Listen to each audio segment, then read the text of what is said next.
الحمد لله رب العالمين والصلاة والسلام على رسوله الأمين أما بعد فأعوذ بالله من الشيطان الرجيم بسم الله الرحمن الرحيم رب اشرح لي صدري ويسر لي أمري واحلل عقدة من لساني يفقهوا قولي 29واں پارہ آخری سورہ مرسلات۔ آج کا سبق مرکزی موضوع قیامت کا ذکر۔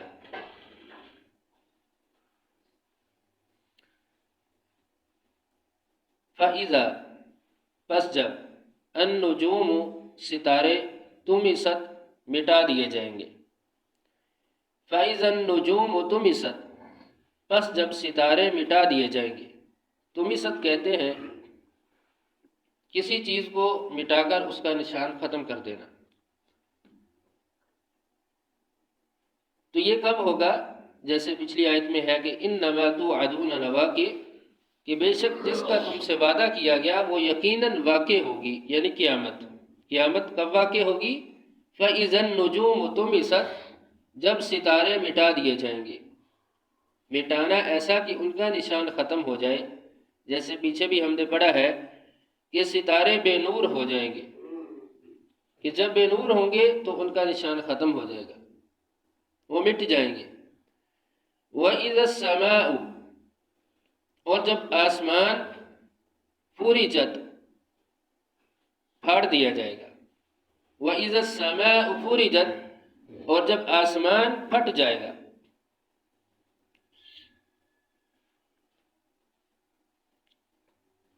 فُرِجَت پھٹ جانا یعنی اتنی بڑی اللہ کی جو ایک نشانی ہے اس کے ٹکڑے ٹکڑے ہو جائیں گے۔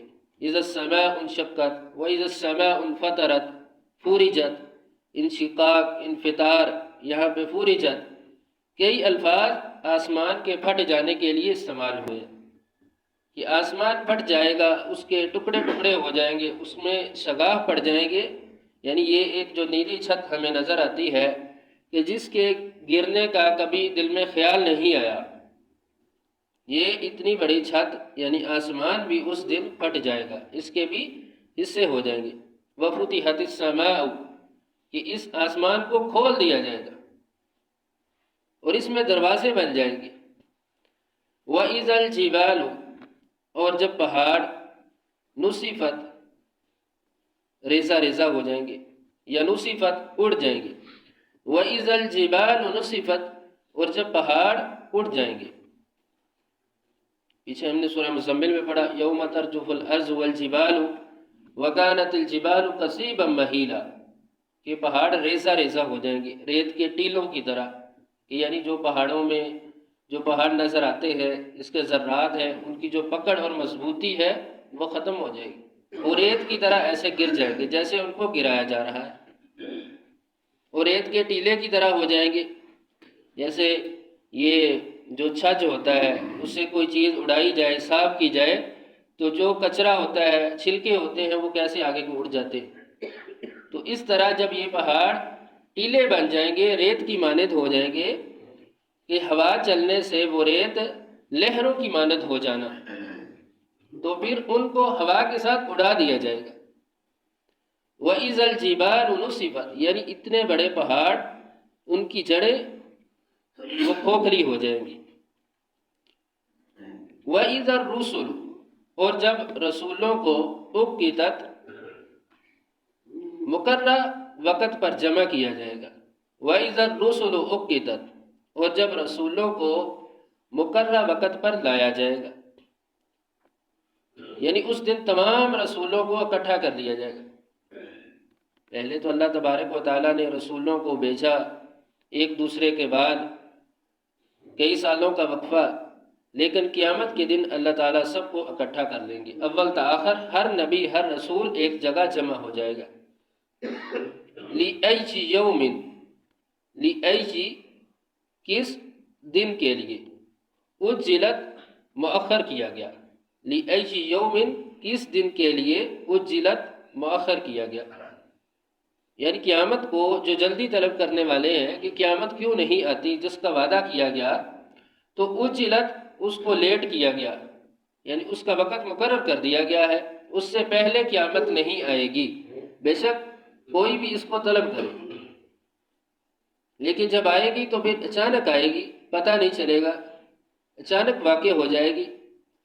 لیوم الفصل، فیصلے کے دن کے لیے، یعنی قیامت کو مؤخر کر دیا گیا ہے فیصلے کے دن کے لیے، کہ جب فیصلہ ہوگا۔ فیصلہ کس چیز کا؟ اعمال کا، اچھے اور برے کا فیصلہ کر دیا جائے گا۔ الفصل میں جدائی کا معنی بھی پایا جاتا ہے کہ لیوم الفصل، جدائی کے دن کے لیے قیامت کو مؤخر کیا گیا، یعنی جدائی جس میں تمام رشتے ایک دوسرے سے جدا ہو جائیں گے۔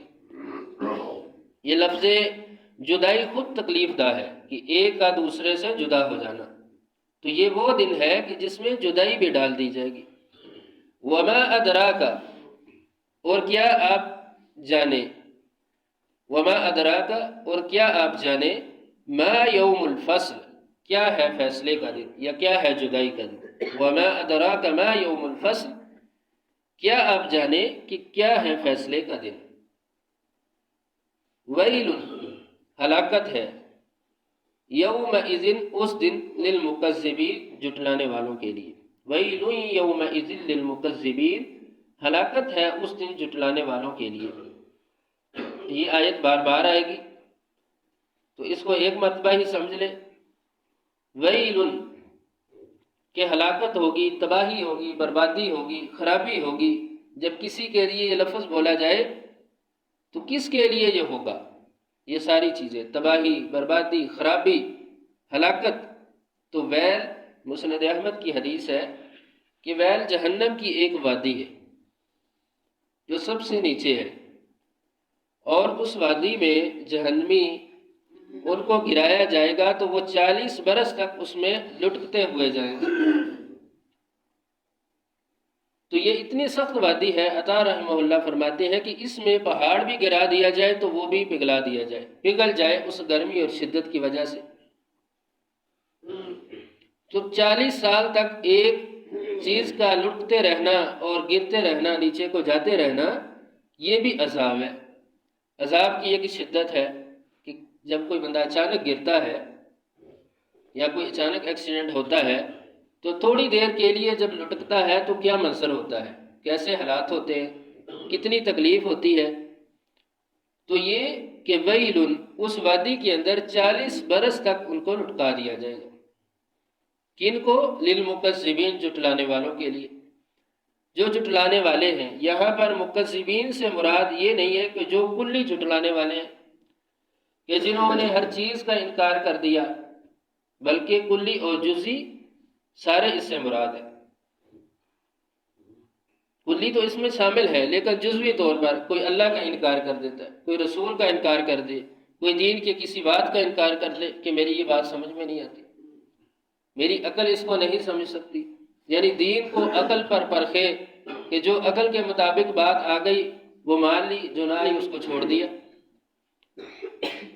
کیونکہ رسول اللہ صلی اللہ علیہ وسلم کے دور میں بھی جو لوگ موجود تھے وہ ان میں مختلف مذاہب تھے، جیسے سیدہ خدیجہ رضی اللہ تعالی عنہا کا جو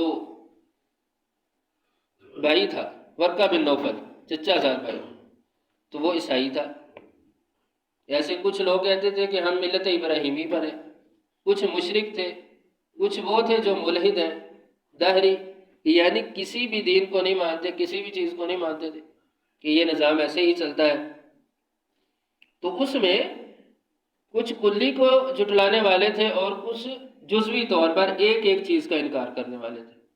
تو مکذبین میں کہ ہر وہ جھٹلانے والا جو کلی طور پر انکار کر دے یا کسی دین کی بات کا جزوی طور پر انکار کر دے۔ تو ویل یومئذ للمکذبین، تو ہلاکت ہے اس دن ان کے لیے جو جھٹلانے والے ہیں۔ سبحان ربک رب العزت عما یصفون وسلام علی المرسلین والحمد للہ رب العالمین۔